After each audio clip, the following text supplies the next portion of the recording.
안녕하십니까, 알림이 황희두입니다. 여전히 정신 못 차린 최재형 전 감사원장은 오늘이라도 박근혜 씨를 사면해야 된다, 이런 주장을 하고 있습니다. 지금 본인이 무슨 말을 하고 왜 국민들이 이렇게 많은 비판을 하고 있는지 최재형이나 윤석열이나 혹은 그 주변에 있는 사람들이 전혀 모를 것 같다고 말씀드리지 않았습니까? 실제로 지금 이런 박근혜 사면을 얘기하는 것도 어떤 의도인지는 잘 알지만 전혀 시대적 분위기를 파악하지 못하고 있다는 사실을 쉽게 알 수 있습니다. 암기 하나 잘한다는 이유만으로 여태까지 얼마나 세상을 우습게 알고 있었을까요? 지금 야당 내부에서도 윤석열 견제론이 커지고 있는데요. 말에 입이 아플 따름이죠. 현재 민주당에서는 강하게 맹공에 나선 상황입니다. 특히 최근 부산일보에서 윤석열의 민감한 발언을 두고 삭제한 것을 두고도 공세를 이어갔는데요. 이건 윤석열에 대한 노골적인 편들기라는 거죠. 실제로 언론이 중립은 지키기는커녕 저렇게 노골적으로 윤석열의 입장에서 윤석열의 편에 드는 것으로 보이는 이런 행보 어떻게 보이십니까? 최근 열일하고 있는 김용민 최고위원은 주 120시간 부정식품 발언으로도 모자라서 후쿠시마 원전은 방사능 유출이 안 됐다는 역대급 망언을 한 상황을 꼬집었고요. 기존 망언을 새로운 망언으로 덮고 있는데 이건 마치 새로운 이슈로 기존 잘못을 덮고 넘어가는 특수부 검사 방식 아니냐, 이렇게 꼬집기도 했습니다.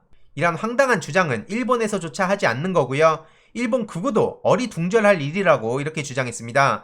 이러니까 일본 매체에서 윤석열 씨를 두고 기대된다, 이런 식으로 보도한 거 아니겠습니까? 일본이 칭찬을 하면 상식적으로 이게 어떻게 보이십니까? 그 이유가 따로 있겠죠. 이런 기본적 사실관계조차 파악하지 못한 사람이 대선에 출마하겠다는 건 참 황당하다는 거고요.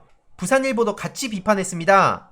유권자들이 정확히 파악할 수 있도록 언론사는 인터뷰를 사실 그대로 전달할 책임이 있는데 지금 그럼에도 불구하고 저런 식으로 문제되는 발언을 논란이 되자 곧바로 삭제해준 건 특정 후보에 대한 노골적 편들기라고 의심이 된다는 거죠. 그리고 옛날이었으면 이런 식으로 소리소문 없이 삭제했으면 볼 사람만 보고 넘어갔겠지만 유튜브, 각종 커뮤니티, SNS 등으로 정보가 광범위하게 퍼지는 상황이 이게 무슨 소용일까요? 시대가 변하고 있다는 걸 전혀 캐치하지 못하는 사람들의 최후의 발악이라고 저는 생각합니다. 특히 저 언론사의 정치적 편향 문제는 이번뿐이 아니라는 건데요. 해당 언론사는 박정희 정권이 재산을 강제로 헌납받아서 조성한 정수장학회가 100% 지분을 갖고 있고 그 정수장학회는 박근혜 씨가 이사장직을 10년간 맡기도 했습니다. 2018년까지 언론사 사장을 한 안병길 씨는 국민의힘 부산 국회의원으로 당선이 되기도 했었죠. 이런 종합적인 걸 봤을 때 정치 편향 논란에 휩싸일 수밖에 없는 것이고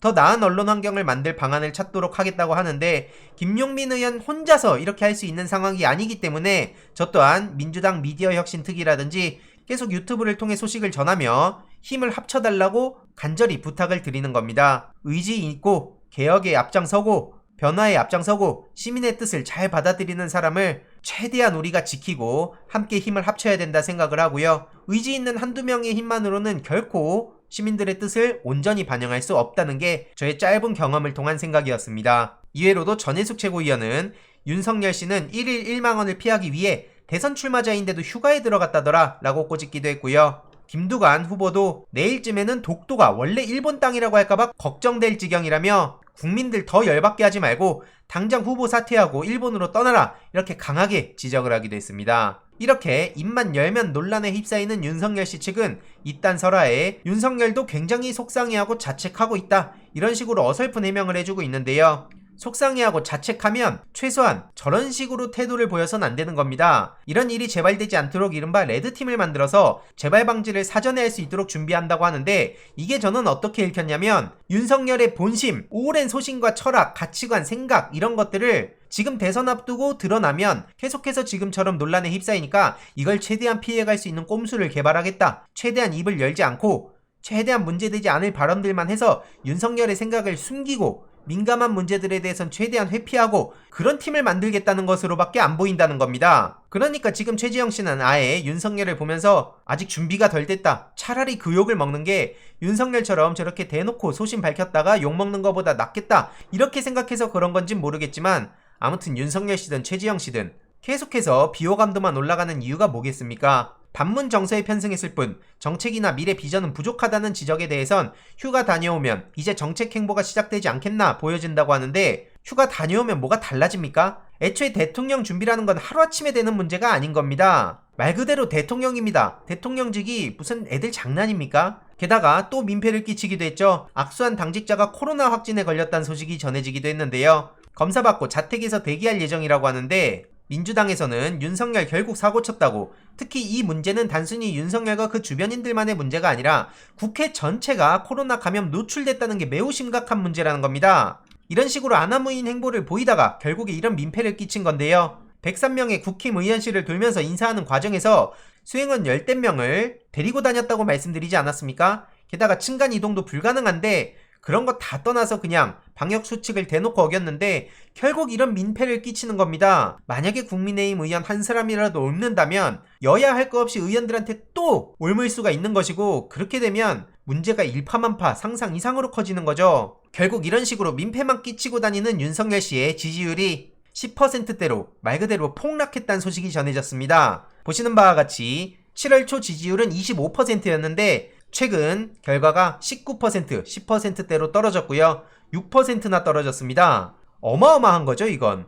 참고로 말씀드리면 안철수 씨 같은 경우에는 지금 1%대네요. 한때 안철수 신드롬이란 얘기까지 나올 정도로 많은 인기를 누렸었는데 정책도 비전도 없고 그저 반문만 하다가 저 모양 저 꼴 된 거 아니겠습니까? 이젠 은퇴밖에 답이 없다고 생각을 하는 입장입니다. 이에 많은 시민들도 깊이 없는 높이는 높이가 아니다. 지식, 지혜, 품위, 통찰, 성찰 전혀 찾아볼 수가 없는데 가진 것에 비해 너무 높이 올라갔다. 그러니까 스스로 지금 추락하는 거 아니냐? 윤석열이 아직 대선 후보인 것 자체가 이해 불가다. 대놓고 친일 매국 발언을 쏟아내는데 아직도 지지하는 건 또 뭐냐? 이런 지적들이 이어지고 있고요. 이외로도 조만간 한 자리 숫자로 떨어질 거다. 윤석열은 스스로 안드로메다로 가고 있다. 망언을 내뱉으니까 당연한 결과라는 거죠, 한마디로. 이렇게 언론에서도 윤석열 지지율 20% 아래로 급락, 10%대로 추락, 이런 보도가 계속해서 이어지고 있고요. 반면 문재인 대통령의 국정 지지율은 41%로 올해 최고치라는 얘기가 나왔습니다. 여러 가지 여론조사 결과들이 있는데 어떤 여론조사 같은 경우엔 46%까지 올라가기도 했죠. 국민 절반가량이 문재인 대통령의 국정을 잘하고 있다라고 평가를 한다는 건데, 이런 와중에 윤석열, 최지영 씨가 반문을 앞세우면서 저렇게 어설프게 등장한 게 어떻게 보이십니까?